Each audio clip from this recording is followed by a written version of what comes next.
Eu queria saber se a animação de vocês com o mercado americano, apesar dessas dúvidas de valuation, tá mais ligada a essas sete magníficas ou não? Tem coisas fora do radar? Vocês preferem fazer um picking lá? Compram simplesmente a tecnologia, o índice, o S&P? Como é que vocês encaram esse investimento no mercado americano? É, bom, depois você ajusta a minha resposta, Felipe, para uma resposta melhor, mas assim, inicialmente é importante ter noção de que nos Estados Unidos o setor de tecnologia é 30% do índice, 33, 34% do índice. Só que tem empresas que não são consideradas setor de tecnologia. O Google é considerado Communication Services, a Amazon é consumo discricionário. Quando você junta esse pessoal que não é tecnologia e coloca no basket de tecnologia é 50% do S&P, né? Então, assim, é o setor... Até porque não considerar o Google tecnologia assim, é forçado, exato, né? É forçado. Então, tecnologia é 50% da bolsa, logo é o setor mais importante para você olhar. Isso é fato. Mas existem outros setores que são super importantes. Setor financeiro, setor healthcare, setor de industrials, o setor de consumo. Então, a gente tem...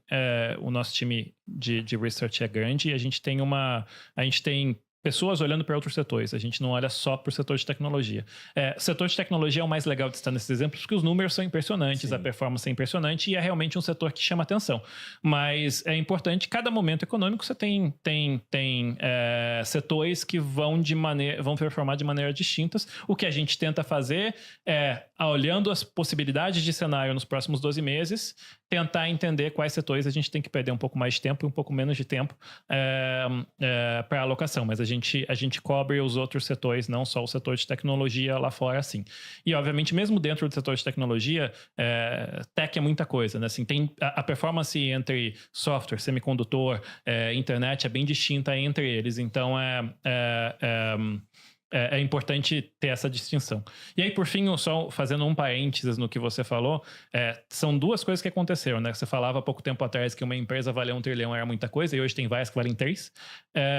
Mostra que essas empresas são muito poderosas e têm fundamentos muito bons, geram muito dinheiro, e mostra que o dólar cada vez vale menos. E essa é a melhor moeda, né? Então, assim... real, né? Exato. Então, tem essa combinação de dois fatores, né? A depreciação do valor monetário do dólar e a capacidade que essas empresas têm de crescer e de gerar valor. Quer completar alguma coisa? Sim, claro. Tem um negócio que é importante, que você fez uma pergunta mais ampla sobre a economia americana. A gente pode depois entrar nos detalhes, o que a gente acha aí de crescimento e tudo mais. Mas uma das coisas que a gente tenta observar, ok, se você não for investir nos Estados Unidos, esquecendo um pouco, né, o viés de querer investir só no Brasil e a gente poder pensar daqui, a gente pode investir em qualquer lugar do mundo. O viés que não tem lógica absolutamente nenhuma, né, cara? Nenhuma, mas é assim no mundo inteiro. Então, enfim, eu acho que é uma coisa que a gente tem que respeitar. Até o nosso fundo da Área Global, ele nasceu desse nosso viés de querer sempre investir mais no Brasil, né? A gente criou um fundo que a gente se força a investir mais fora e não investir aqui no Brasil. Sim. E aí, a pergunta que a gente sempre se faz é, ok, dado que você tem, né, o universo, né, o mundo para você investir, onde que são os lugares que a gente gostaria de olhar? E uma das coisas que a gente já falou aqui e estuda é que no final das contas, né, empresas, ações e moedas, elas perseguem países que crescem mais. Então tá bom, então onde que tem crescimento no mundo? E é muito curioso que a gente hoje encontra uma escassez de crescimento econômico. É difícil de você olhar uma região que de uma forma consistente você fala, poxa, aqui você tem um polo de crescimento que vai ser sustentável, porque você tem movimentos estruturais aqui que vão levar, né, a economia a crescer pelos próximos 10 anos. País que a gente encontra isso ainda é os Estados Unidos. Que é uma coisa muito curiosa, né? Que é o país que é o maior de todos, é uma das histórias mais impressionantes dos últimos 150 anos, quando o Murilo colocou, e ainda é um dos países que mais cresce. O PIB nominal americano, ele vem crescendo mais que o PIB nominal chinês nos últimos 3 anos. É maluco esse negócio, não é? Então, quando a gente pensa, poxa, vamos escolher um lugar que cresce para a gente poder investir, a gente tem uma dificuldade muito grande de sair dos Estados Unidos. Então, isso também explica, mas aí a gente vai entrar no valuation, é mais caro. Tá bom, então vamos olhar outros setores que o valuation não seja tão esticado assim. Ou será que mesmo nesses setores, ou nessas empresas que o valuation é mais alto, será que elas não vão crescer mais do que o esperado? Ao longo dos últimos anos, a gente viu que a revisão de estimativas de lucro, ela foi positiva, não foi negativa.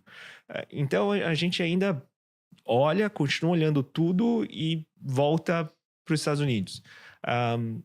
Muda o tamanho de posição, reduz um pouco se a gente acha que subiu demais e por aí vai, mas é difícil de ficar fora. Se a gente pensa em investimentos, geralmente o pessoal está acostumado a aquela frase que fala, né? Você quer mais retorno, tem que correr mais risco. Agora, investir no mercado americano, você corre menos risco em várias métricas para ter mais retorno comparado ao mercado brasileiro, em várias janelas de tempo, né? Então, por isso que eu questionei esse viés, porque, por exemplo, quem está assistindo aqui o podcast, brasileiros, em sua maioria, tem alguns portugueses, mas pegando o exemplo dos portugueses. Então, estão num país da Europa. O quanto esse pessoal está disposto a investir no Brasil, do portfólio deles? Não muita coisa. Não, muita coisa. Um italiano, não muita coisa. Um árabe, não muita coisa. Aí o brasileiro fala, não, eu vou investir 100%. Pô, mas tem um mercado americano, a sua vida é em dólar. Você acorda e desliga o seu despertador num iPhone. Aí depois você vai e olha o WhatsApp para ver se alguém da sua empresa falou contigo. Alguém te mandou o link de um livro que você achou legal. Aí você compra na Amazon. Aí depois você vê o vídeo no YouTube. Aí tem uma dúvida, pesquisa no ChatGPT. Aí vai escovar o dente com a pasta da Colgate. Aí depois vai tomar o seu café. É uma empresa brasileira, tá? Mas é uma commodity negociada em dólar. Então o cara vive em dólar, mas fala, não, vou comprar só a empresa aqui do Brasil, porque as melhores do mundo estão aqui dentro. A nossa moeda é excepcional também. Com E manter o certeza valor, não, né? Então por isso que é uma coisa que não tem muita lógica. Se o cara quer construir patrimônio, eu concordo. Tem que ter uma parte fora.